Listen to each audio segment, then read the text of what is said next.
Hello my dear students, welcome to Lucky Education. और आज हम देखेंगे क्लास 10th की साइंस चैप्टर नंबर 11 लाइट वाला हमारा चैप्टर चल रहा है और हम पहुंच गए हैं लेक्चर नंबर 6 पर। ठीक है, 6वां लेक्चर है। आज हम क्या देखने वाले हैं? आज हम देखने वाले हैं terminologies related to spherical mirror. Last वाले लेक्चर्स में मैंने आपको मिरर के बारे में बता चुका हूँ। ठीक है, मिरर के बारे में दो चीज़ ध्यान रखना। एक, मिरर में क्या क्या चीज़ ध्यान रखनी है। जैसे सपोज ये कोई मिरर है तो मिरर में एक सरफेस होती है, कैसी आपकी, एक होती है पॉलिश्ड सरफेस। कैसी होती है? Polished surface. तो ये वाली जो सरफेस है इसको हम कैसे बोलेंगे? Polished surface. दूसरी इसकी जो सरफेस होती है उसको हम बोलते हैं रिफ्लेक्टिंग सरफेस। कौन सी सरफेस बोलेंगे? रिफ्लेक्टिंग सरफेस या रिफ्लेक्टिव। कौन सी सरफेस? Reflective surface. अच्छा, हम बात कर रहे हैं यहाँ पर स्पेरिकल मिरर्स की। किसकी बात कर रहे हैं? Spherical mirror. तो मैंने बताया था जो स्पेरिकल मिरर्स होते हैं किसका पार्ट होते हैं? किसी न किसी स्फीयर का ही पार्ट होते हैं, खोखले गोले का पार्ट होते हैं इसकी जो स्पेरिकल मिरर्स होते हैं। ठीक है, अब गोला जो होता है उसका कुछ सेंटर होगा। क्या होगा? सेंटर। और गोले को अगर ऐसे देखोगे तो सामने से कैसा दिखेगा? सर्कल की तरह दिखाई देगा। तो सर्कल का सेंटर और सेंटर से यहाँ तक की डिस्टेंस क्या कहलाएगी? इसकी रेडियस। ठीक है, तो ये चीज़ आपको ध्यान रखनी है। मिरर कोई सा भी हो, ये तो अपना स्पेरिकल हो गया, ये आपका प्लेन मिरर हो गया। प्लेन मिरर में भी ये नीचे वाली सरफेस कौन सी हो जाएगी? कोटेड सरफेस या पॉलिश्ड सरफेस। ऊपर वाली कौन सी हो जाएगी? Reflective surface. ओके, तो अब जो मिरर है, मिरर से संबंधित कुछ शब्दों के बारे में हम जानेंगे। अब देखो, इससे आगे एक टॉपिक आएगा आपका इमेज फॉर्मेशन। हम देखेंगे मिरर्स में इमेज फॉर्मेशन, जो कि पेपर में हर बार एक क्वेश्चन आता है इमेज फॉर्मेशन में से कि कौन के मिरर पर कोई ऑब्जेक्ट यहाँ पे रखा हुआ है तो उसकी इमेज बनाइए, उसका नेचर बनाइए। ये सारी चीज़ें आपको बतानी पड़ेंगी। तो इमेज बनाने के लिए सबसे इंपॉर्टेंट क्या है? इमेज बनाने के लिए सबसे ज़रूरी है कि इससे संबंधित जो टर्म्स हैं, टर्म्स मतलब इससे संबंधित जो शब्द हैं, शब्दों के बारे में आपको पता होना चाहिए। तो टर्मिनोलॉजी का मतलब है टर्म्स, शब्द। किससे संबंधित शब्द है? Spherical mirror. तो जो गोलीय दर्पण होता है, स्पेरिकल जो मिरर होता है, उससे संबंधित कुछ शब्द हैं, उनके बारे में आप समझ लो। ऐसे समझ लो हम मिरर पढ़ रहे हैं तो मिरर के कुछ पॉइंट हैं और कुछ इसके मतलब नाम हैं, कुछ अलग अलग जगह पर अलग अलग चीज़ों के अलग अलग नाम हैं। तो वो अगर हमारे माइंड में क्लियर हो गए तो फिर आपको दिक्कत नहीं आने वाली है। कौन कौन से शब्दों के बारे में हम जानेंगे? नंबर 1, पोल। मिरर में पोल क्या होता है? और पोल को रिप्रेजेंट करते हैं पी से, capital P. Centre of curvature, जिसको कैपिटल सी से रिप्रेजेंट करते हैं। रेडियस ऑफ कर्वेचर, इसको कैपिटल आर से रिप्रेजेंट करते हैं।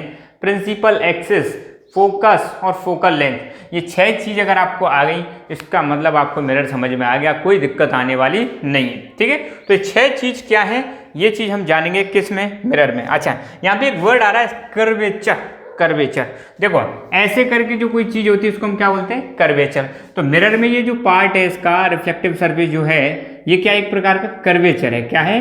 कर्वेचर। ठीक है, स्ट्रेट लाइन नहीं है, कर्व लाइन है। ठीक है, घुमावदार। ओके, तो सबसे पहले हम बात करेंगे पोल की। किसकी बात करेंगे? Pole. Pole of the mirror. Mirror का पोल क्या होता है? तो सिंपल सी बात है, ये हमारा मिरर है। क्या है? मिरर। तो मिरर, अब मिरर में ये वाली जो सरफेस है ये कौन सी हो गई? Reflective surface. ये अंदर वाली जो सरफेस है कौन सी सरफेस है? रिफ्लेक्टिव सरफेस, जहाँ से लाइट की रे आती है और टकरा के वापस चली जाती हैं। तो इस रिफ्लेक्टिंग सरफेस का सेंटर वाला पॉइंट क्या कहलाता है? पोल कहलाता है। सेंटर वाला पॉइंट क्या कहलाता है? पोल कहलाता है। ये तो हमारा कौन के मिरर है? अगर सपोज कॉन्वेक्स मिरर होता तो ये कौन सा मिरर हो गया? Convex mirror. तो कॉन्वेक्स मिरर का सेंटर वाला पॉइंट कौन सा है? ये वाला। इसी को हम क्या बोल देते हैं? पोल बोल देते हैं। सिंपल है। तो कोई भी आपका मिरर है, उसका जो रिफ्लेक्टिव सरफेस है या रिफ्लेक्टिंग सरफेस है, उसका कैसा पॉइंट? सेंटर वाला पॉइंट। तो क्या कहेंगे? Centre of reflecting surface is called pole. Centre of reflecting surface is called pole. और पोल को कैपिटल पी से हम डिनोट करते हैं, रिप्रेजेंट करते हैं या दर्शाते हैं। दूसरा है सेंटर ऑफ कर्वेचर। सेंटर, अब भाई ये क्या हो गया? कर्वेचर। अब देखो एक चीज आप ध्यान रखना, ये जो मिरर है किसका पार्ट है? एक गोले का पार्ट है। किसका पार्ट है? गोला। और गोले को अंग्रेजी में क्या बोलते हैं? स्फीयर बोलते हैं। तो मैंने बताया ये जो मिरर है किसी ना किसी गोले का पार्ट है, किसी ना किसी गोले का पार्ट है। और इस गोले का जो सेंटर होगा, इस गोले का जो सेंटर होगा उसी को हम क्या बोलेंगे, सेंटर ऑफ कर्वेचर। क्या बोलेंगे, सेंटर ऑफ कर्वेचर। क्या कहा मैंने, देखो spherical mirror is the part of A sphere. Spherical जो मिरर होता है किसका पार्ट होता है, स्फीयर, तभी तो इसका नाम स्फेरिकल मिरर पड़ा है। तो ये जो मिरर है किसी ना किसी किसका पार्ट है, एक स्फीयर का पार्ट है। किसका पार्ट है, स्फीयर। इसको अगर हम पूरा करें, ठीक है, the centre of sphere is called centre of curvature. तो इस गोले का, यहाँ पे अगर ये वाला गोला मान ले तो इस गोले का जो सेंटर होगा उसको सेंटर ऑफ कर्वेचर, इस गोले का जो सेंटर होगा उसको सेंटर ऑफ कर्वेचर बोलेंगे, ठीक है। तो सेंटर ऑफ कर्वेचर बदल जाता है, जैसे ये अपना कॉनकेव मिरर है तो इधर सेंटर ऑफ कर्वेचर आएगा, कॉन्वेक्स मिरर है तो इधर आ जाएगा, ठीक है, सिंपल है। पोल क्या बताएं, जो रिफ्लेक्टिंग सरफेस है उसका सेंटर वाला पॉइंट पोल, रिफ्लेक्टिंग सरफेस है उसका सेंटर वाला पॉइंट पोल।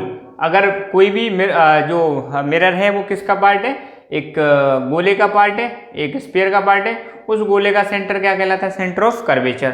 और सेंटर ऑफ कर्वेचर को हम रिप्रेजेंट करते हैं कैपिटल सी। अगला है आपका रेडियस ऑफ कर्वेचर। क्या है, रेडियस ऑफ कर्वेचर। देखो रेडियस, अब आपको मैंने अभी बताई थी, रेडियस क्या होता है, जैसे ये मान लो सर्कल है, ये इसका सेंटर है, तो सेंटर से किसी भी पॉइंट तक की डिस्टेंस, यहाँ तक, ये किसी भी पॉइंट तक की जो डिस्टेंस है इसी को हम क्या बोलते हैं, रेडियस बोलते हैं, आप जानते ही होंगे।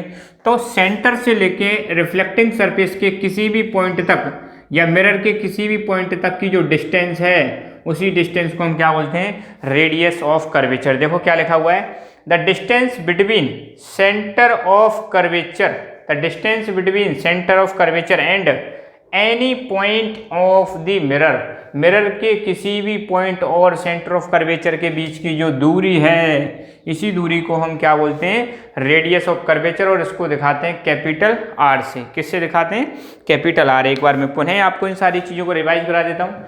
कोई भी मिरर है, मिरर का रिफ्लेक्टिंग सरफेस होगी, अंदर वाली जैसे रिफ्लेक्टिंग सरफेस है, बाहर है तो बाहर वाली रिफ्लेक्टिंग सरफेस ये वाली। तो कोई भी मिरर का या रिफ्लेक्टिंग सरफेस जो होती है उसका सेंटर वाला पॉइंट, बीच वाला पॉइंट क्या कहलाता है, पोल कहलाता है। पोल को किससे दर्शाते हैं, कैपिटल पी से दर्शाते हैं, या रिप्रेजेंट करते हैं या डिनोट करते हैं, मतलब दिखाते हैं। सेंटर ऑफ कर्वेचर क्या बताया मैंने, क्योंकि जो मिरर है किसका पार्ट है, एक स्फीयर का पार्ट है, तो इस स्फीयर का जो सेंटर होगा उसको हम क्या बोलेंगे, सेंटर ऑफ कर्वेचर, ठीक है। और सेंटर ऑफ कर्वेचर को किससे दिखाते हैं, सी से। रेडियस ऑफ कर्वेचर का मतलब क्या है, centre of curvature and mirror के किसी भी पॉइंट तक की जो दूरी है, centre of curvature and mirror के किसी भी पॉइंट तक की जो दूरी है, डिस्टेंस है, उसी को हम क्या बोलते हैं, रेडियस ऑफ कर्वेचर, ठीक है। ये क्लियर हो गया होगा। अगला है प्रिंसिपल एक्सिस। अगली नेक्स्ट वाली डेफिनेशन क्या है, प्रिंसिपल एक्सिस। अच्छा, प्रिंसिपल एक्सिस क्या है, देखो the straight line joining pole and centre of curvature. यहाँ पे ध्यान दो, स्ट्रेट लाइन। अब यहाँ से मैंने एक लाइन खींची है, ये वाली स्ट्रेट लाइन, ये वाली लाइन किस किस को ज्वाइन कर रही है, एक तो पोल को ज्वाइन कर रही है और दूसरा किसको ज्वाइन कर रही है, सेंटर ऑफ कर्वेचर। सपोज ऐसे ले लेते हैं इसको, तो ये तो पोल हो गया और ये सेंटर ऑफ कर्वेचर। तो पोल और सेंटर ऑफ कर्वेचर को ज्वाइन करने वाली जो ये लाइन है, इसी लाइन को हम क्या बोलते हैं, प्रिंसिपल एक्सिस बोलते हैं। क्या बोलते हैं, प्रिंसिपल एक्सिस बोला जाता है। तो ध्यान रखना, कोई भी मिरर, अगर मैं मिरर ऐसे बनाऊं या मिरर ऐसे बनाऊं, तो ये जो स्ट्रेट वाली लाइन जो गुजर रही है पोल से होके और सेंटर ऑफ कर्वेचर से होकर, यही स्ट्रेट लाइन क्या कहलाती है, प्रिंसिपल एक्सिस। क्या कहलाएगी, प्रिंसिपल एक्सिस, जो सीधी वाली लाइन जा रही है पोल और सेंटर ऑफ कर्वेचर को मिलाने वाली। नेक्स्ट है फोकस। क्या है, फोकस। फोकस को पहली बात हम कैपिटल एफ से डिनोट करते हैं। अब फोकस हम पढ़ेंगे दोनों मिरर के केस में। पहले हम देखेंगे कॉनकेव मिरर के केस में और फिर देखेंगे कॉन्वेक्स मिरर के केस में। तो पहली चीज तो ध्यान रखना, फोकस एक ऐसा पॉइंट होता है जो पहली बात तो आपकी प्रिंसिपल एक्सिस पर मिलता, कहाँ पाया जाता है ये, focus is the point on principal axis. Focus एक ऐसा पॉइंट है जो कहाँ पर होता है, प्रिंसिपल एक्सिस पर होता है, वेयर रिफ्लेक्टेड रेज कन्वर्ज और अपीयर्स टू कन्वर्ज। मतलब फोकस एक ऐसा पॉइंट है जहाँ पर रिफ्लेक्टेड रेज या तो कन्वर्ज होती हैं या अपीयर टू कन्वर्ज। अपीयर का मतलब है ऐसा प्रतीत होता है कि ये कन्वर्ज हो रही हैं, ठीक है। तो मैं एक काम करता हूँ, आप एक काम करो, उसको नोट डाउन कर लो पूरा की पूरा। इधर वाले पोर्शन को मैं इरेज करूँगा और 2-3 पिक्स और बनाऊंगा ताकि आपको समझ में आ जाए। नोट डाउन करो। ओके, आई होप आपने नोट डाउन कर लिया होगा। अब थोड़ी सी मुझे जगह चाहिए और जगह के लिए हमें ये इरेज करना पड़ेगा। नोट्स बनाते चलना, ठीक है। नहीं तो हमने ये सारे के सारे नोट्स अपनी लकी एजुकेशन ऐप जो है वहाँ पर प्रोवाइड करा रखे हैं, वहाँ पर भी आपको मिल जाएंगे। तो व्हाट आई एम सेइंग कि फोकस क्या एक ऐसा पॉइंट है जो कहाँ पे पाया जाता है, प्रिंसिपल एक्सिस पर पाया जाता है। ये अपना मिरर हो गया, कॉनकेव मिरर। अब समझो फोकस का मतलब क्या है, फोकस का मतलब क्या है, ठीक है। तो ये इसका क्या हो गया, पोल। कोई भी मिरर है उसका जो रिफ्लेक्टिंग सरफेस है उसका सेंटर वाला पॉइंट क्या कहलाता है, पोल। और फिर मैंने बताया था ये जो मिरर है किसी न किसी स्फीयर का पार्ट है, और इस स्फीयर का सेंटर क्या कहलाता है, सेंटर ऑफ कर्वेचर। और centre of curvature and pole को जोड़ने वाली लाइन क्या कहलाती है, प्रिंसिपल एक्सिस। और सेंटर ऑफ कर्वेचर से लेकर मिरर के किसी भी पॉइंट तक की डिस्टेंस क्या कहलाती है, रेडियस ऑफ कर्वेचर। यही चीज़ हमने सीखी है। अब देखो बेटा पोल क्या है, तो पोल का मतलब क्या है, देखो सॉरी फोकस क्या है, फोकस समझते हैं। अब देखो यहाँ से कोई पैरेलल रेज आ रही हैं, क्या आ रही हैं, पैरेलल रेज। किसके पैरेलल आ रही हैं, ये वाली जो लाइन है इसको हम बोलते हैं प्रिंसिपल एक्सिस। तो प्रिंसिपल एक्सिस के पैरेलल में कुछ रेज आ रही हैं, इन रेज को हम बोलते हैं इंसिडेंट रेज। क्या बोलते हैं, इंसिडेंट रेज, आने वाली किरण। तो ये आ रही हैं आपकी आने वाली किरण, ठीक है। ये सारी की सारी क्या होगी, इंसिडेंट रेज। अब आपको मैंने बताया था कि मिरर की प्रॉपर्टी है, मिरर की प्रॉपर्टी है कि इसमें एक रे आएगी, आने वाली रे को इंसिडेंट रे बोलते हैं, और टकरा के रिफ्लेक्ट हो जाएगी, और जाने वाली रे को बोलते हैं रिफ्लेक्टिव या रिफ्लेक्टेड रे। तो ये रे आएंगी, टकरा के किसी एक पॉइंट से गुजरेंगी। सपोज ये टकरा के इस वाले बिंदु से गुजर रही हैं, तो देखो ये गुजर गई, ये गुजर गई, ये गुजर गई और ये गुजर गई। तो ये किसी एक पॉइंट पर मिलेंगी, टकराने के बाद किसी एक पॉइंट पर मिलती हैं। तो जिस पॉइंट पर ये मिलती हैं उस पॉइंट को हम बोलते हैं फोकस। क्या बोलेंगे, फोकस। तो ये ध्यान रखना, एरो लगाना जरूर, आने वाली रे को ऐसे एरो लगाना है, आने वाली रे को, और जो टकरा के जा रही हो तो उसको ऐसे एरो लगाना है। एरो लगाना बहुत ज़्यादा इंपॉर्टेंट है, ये चीज़ आप ध्यान रखना, ठीक है। तो क्या कहा मैंने, फोकस क्या है, फोकस एक ऐसा पॉइंट है, पहली बात तो ये किस पर पाया जाता है, प्रिंसिपल एक्सिस पर पाया जाता है। यहाँ पर आने वाली सारी की सारी इंसिडेंट रेज रिफ्लेक्ट होने के बाद, टकरा के रिफ्लेक्ट हो रही है, रिफ्लेक्ट होने के बाद एक पॉइंट पर कन्वर्ज हो रही है। कन्वर्ज का मतलब है मिलना, क्या है, मिलना। अब देखो यहाँ पे कई सारी रेज यूँ आ रही हैं, यूँ आके एक पॉइंट पर मिल रही हैं, मिल रही कि नहीं मिल रही इस वाले पॉइंट पर, तो इसको हम क्या बोलते हैं, कन्वर्जन। क्या बोलते हैं, कन्वर्जन। और सपोज एक पॉइंट से ऐसे यूँ अलग अलग चले जाएं तो इसको हम बोलते हैं डाइवर्जन। डाइवर्जन हो रहा है, क्या हो रहा है, डाइवर्जन हो रहा है, ठीक है। अब देखो डेफिनेशन समझते हैं क्या कह रही है definition. What definition is saying, focus is the point on principal axis. Focus किस पर पॉइंट होता है, प्रिंसिपल एक्सिस पर होता है। Where reflected rays converge, where reflected rays क्या हो रही है, कन्वर्ज हो रही है। कन्वर्ज मतलब सभी रेज आकर एक जगह पर मिल रही हैं, और अपियर टू कन्वर्ज, और ऐसा लगता है कि यहाँ पे कन्वर्ज हो रही है, वो मैं उधर वाले डायग्राम में बताऊंगा, ठीक है। तो इस पॉइंट को हम बोलते हैं फोकस। अब फोकस ऑफ कॉनकेव मिरर की बात करें तो ध्यान रखना, कॉनकेव मिरर जब भी बात करें, ये हो गया आपका कॉनकेव मिरर। कॉन्वेक्स मिरर की, अच्छा कॉनकेव मिरर में क्या बताया था मैंने कि इसकी reflecting surface inside the sphere होती है। कॉन्वेक्स मिरर में क्या होता है, reflecting surface outside the mirror होती है। तो ये हो गया कॉन्वेक्स और ये हो गया कॉनकेव, ठीक है। ये चीज़ आपको ध्यान रखनी है। अच्छा एक एक करके डेफिनेशन समझते हैं। Focus of concave mirror, concave mirror का फोकस, कॉनकेव मिरर का फोकस क्या होता है, when light beam consisting of parallel raise. अब ये कई सारी लाइट की रेज आ रही हैं, इनको हम बोलते हैं लाइट बीम बोल सकते हो। बीम मतलब कई सारी लाइट की रेज आ रही हैं जो आपस में क्या है, पैरेलल है। किसके पैरेलल है, प्रिंसिपल एक्सिस के। दोबारा बोल रहा हूँ, when light beam consisting of parallel raise is reflected from concave mirror, the reflected rays converge on the point and this point is called focus of mirror। ये कह रहे हैं कि ये जो लाइट की रेज आ रही है, लाइट की रेज जो पैरेलल आ रही है एक दूसरे के, जब ये रिफ्लेक्ट होती हैं, क्या होती हैं, रिफ्लेक्ट होती हैं। किससे, कॉनकेव मिरर से। तो किसी एक पॉइंट पर जाकर मिलती हैं, किसी एक पॉइंट पर जाकर मिलती हैं, और उसी पॉइंट को हम बोल देते हैं फोकस। क्या बोल देते हैं, फोकस बोल देते हैं। सिंपल है। तो यहाँ पे देखो ये मिरर हो गया कौन सा, कॉनकेव। ये आने वाली सारी की सारी इंसिडेंट रेज कहलाती हैं। ये प्रिंसिपल एक्सिस है, पैरेलल में आ रही हैं, रिफ्लेक्ट होने के बाद जिस पॉइंट पर मिल रही है उसी पॉइंट को हम क्या बोल रहे हैं, फोकस बोल रहे हैं। बस इतना सा ध्यान रखना है। Focus of convex mirror. अब कॉन्वेक्स मिरर का फोकस क्या होता है, पहले क्या करना है आपको, कॉन्वेक्स मिरर बनाना है, लाइन खींच दो, सेंटर ऑफ कर्वेचर पोल। अब देखो यहाँ पे ये सारी कौन सी रे, इंसिडेंट रेज। कैसी रेज हैं? Incident raise. अब देखो यहाँ पर कोशिश मत करना इनको बाहर निकाल दें, बाहर नहीं निकलेंगी, ये टकरा के ऐसे जाएंगी। तो इसको बनाने का बेस्ट तरीका क्या है? इस वाले डायग्राम को बनाने का मैं तरीका थोड़ा सा बता देता हूँ आपको।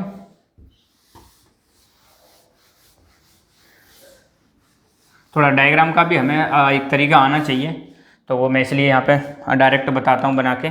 देखो भाई, ये है अपना क्या है? Convex mirror. कौन सा मिरर है? Convex mirror. बड़ा सिंपल है बनाना, ठीक है। फ्री एंड बना सकते हो, ज़्यादा इनमें दिक्कत नहीं आती, एक बार प्रैक्टिस करना। ये लाइन, ये इसका हो गया पोल। अब देखो मिरर भाई, अगर इसको देखोगे तो ये अपना हो गया क्या चीज़? Convex mirror. तो ये इसका कुछ ना कुछ होगा सेंटर ऑफ कर्वेचर। ध्यान रखना, कॉन्वेक्स मिरर में सेंटर ऑफ कर्वेचर इधर और कॉनकेव में इधर हो जाएगा। Okay okay. और ये वाली लाइन प्रिंसिपल एक्सिस। अब यहाँ पे क्या होगा? लाइट की रे आएंगी, लाइट की रे आएंगी, लाइट की रे आएंगी। आने वाली रेज को हम बोलते हैं इंसिडेंट रेज। क्या बोलते हैं? Incident raise. और आने वाली रेज को आपको कैसे दिखाना है? ये आ रही है, सब आ रही है, ठीक है। अच्छा, अब मिरर है भाई, मिरर की प्रॉपर्टी हमने स्टार्टिंग में डेफिनेशन पढ़ी थी कि मिरर एक ऐसी चीज जहाँ पे लाइट की रे आएंगे, टकरा के बाउंस बैक कर जाएंगी, वापस चली जाती हैं। अब सोचो ये पार तो कर नहीं सकती, तो ये ऐसे चली जाएंगी, ऐसे चली जाएंगी जैसे यहाँ पे मैंने दिखा रखी है। तो डायग्राम को बनाने के लिए क्या करना है? आप यहाँ पे कोई पॉइंट बना लेना, ठीक है। यही है हमारा फोकस। तो क्या करना है? जैसे सपोज यहाँ से डॉट डॉट करके ले जाना यहाँ तक, ये डॉट डॉट करके आ गई, और यहाँ से सीधी ऐसे निकाल देना। तो हो क्या रहा है? लाइट की रे आई, टकराई और ऐसे चली गई, ठीक है। और देखो डॉट डॉट करके यहाँ तक लाओ, डॉट डॉट करके यहाँ तक लाओ, तो ये चलेगी। अब देखो ये पीछे देखेंगे, पहले समझो क्या हो रहा है। लाइट की रे आई, टकराई और ये चली गई। लाइट की रे आई, टकराई और ये चली गई। लाइट की रे आई, टकराई और ये वापस आ गई। लाइट की रे गई, टकराई और इधर आ गई। लाइट की रे गई और टकराई और इधर आ गई। अब इनको अगर देखें, डॉट डॉट करके अगर देखें, तो ऐसा लग रहा है कि ये सारी की सारी रेज एक पॉइंट से ऑरिजिनेट हो रही हैं, डाइवर्ज हो रही हैं, एक पॉइंट से डाइवर्ज हो रही हैं। और वही पॉइंट क्या कहलाता है? फोकस। किसका? कॉन्वेक्स मिरर का। किसका फोकस है ये? Convex mirror. तो ठीक है, यही डायग्राम मैंने बना रखा है। यहाँ पे देखो क्या लिख रहा है, when a light beam consisting of parallel rays is reflected from a convex mirror, the rays of light appears to diverge from a point and this point is called convex mirror. Appear to diverge का मतलब है ऐसा प्रतीत हो रहा है, ऐसा लग रहा है, ऐसा महसूस हो रहा है। ये डॉट डॉट करके जो चीज दिखा रहे हैं इसका मतलब ऐसा प्रतीत हो रहा है। क्या प्रतीत हो रहा है? देखो हमें कि ऐसा लग रहा है कि जितनी भी रेज हैं किसी एक पॉइंट से डाइवर्ज हो रही हैं, किसी एक पॉइंट से। डाइवर्जन का मतलब क्या पता है? ये पॉइंट है, एक इधर चला गया, इधर चला गया, इधर चला गया, इधर चला गया, इसको हम बोलते हैं डाइवर्ज होना, अलग अलग दिशाओं में बढ़ जाना। और कन्वर्ज का मतलब क्या है? कई सारी जगह से कोई चीज आ रही है और एक ही जगह पे आके मिल रही है, तो ये क्या हो रही है? कन्वर्ज हो रही है। डाइवर्ज मतलब अब देखो यहाँ से लाइट की रे ऐसे जा रही है, ऐसे जा रही है, ऐसे जा रही है, और ऐसा ऐसा प्रतीत हो रहा है। रियलिटी में नहीं है। रियलिटी में क्या हो रहा है? लाइट की रे आई, टकराई और ऐसे चली गई। लाइट की रे आई, टकराई और ऐसे चली गई। लाइट की रे आई, टकराई और ऐसे चली गई। लाइट की रे आई और टकराई और ऐसे चली गई। मगर लग कैसा रहा है कि देखो यहाँ से आ रही है, ऐसा लग रहा है। तो ये जिस पॉइंट से ऐसे लग रहा है कि यहाँ से डाइवर्ज हो रही है, वही पॉइंट कॉन्वेक्स मिरर में क्या कहलाता है? फोकस कहलाता है। क्या कहलाता है? फोकस। समझ गए? क्लियर है भाई? कॉन्वेक्स मिरर में तो ये लगता है, ऐसा प्रतीत हो रहा है किसी एक पॉइंट से ये डाइवर्ज हो रही हैं, मगर कॉनकेव मिरर में डायरेक्टली लाइट की रे आएंगी, टकरा के एक पॉइंट पर मिलेंगे, आएंगी, टकरा के एक पॉइंट पर मिलेंगे, आएंगी, टकरा के एक पॉइंट पर मिलेंगे, और आएंगे, टकरा के एक पॉइंट। तो जिस पॉइंट पर मिल रही है वही पॉइंट क्या कहलाता है? फोकस। क्या कहलाता है? फोकस कहलाता है। तो ध्यान रखना, दोनों में फोकस अलग अलग है। किसमें? कॉनकेव और कॉन्वेक्स मिरर में। ठीक है, इस वीडियो को 2-3 बार सुन लेना। जब तक ये कॉन्सेप्ट क्लियर नहीं होगा ना आपका, तो आगे मत बढ़ना। ठीक है, जल्दबाजी मत करना। एक पॉइंट और बचा है इसमें। क्या बचा है? Focal length. क्या बचा है? Focal length. देखो फोकल लेंथ सिंपल है। फोकल लेंथ का मतलब क्या है? पोल और फोकस के बीच की दूरी को हम क्या बोलते हैं? Focal length. पोल और फोकस के बीच की दूरी। ये सपोज मिरर है, ये अपना पोल है, ये अपना फोकस है। पोल है, ये पोल है और ये फोकस है। तो the distance between pole and focus is called focal length. क्या लिख रहा है? देखो, the distance between pole and focus is called focal length. और फोकल लेंथ को हम दिखाते हैं स्मॉल एफ से। ध्यान रखना, कैपिटल एफ का मतलब है फोकस। क्या है? फोकस। और स्मॉल एफ का मतलब है फोकल लेंथ। क्या है? Focal length. ठीक है, तो आई होप ये सारी चीज़ें आपको क्लियर हो गई होंगी। एक बार मैं पुनः बता देता हूँ सारी चीज़ों को। पोल क्या होता है? कोई भी जो रिफ्लेक्टिंग सरफेस है उसका सेंटर वाला पॉइंट क्या कहलाता है? पोल कहलाता है। सेंटर ऑफ कर्वेचर का मतलब क्या है? मैंने बताया जो मिरर है किसी न किसी स्फीयर का पार्ट होता है और उसी स्फीयर का जो सेंटर होता है उसी को हम क्या बोलते हैं? सेंटर ऑफ कर्वेचर बोलते हैं।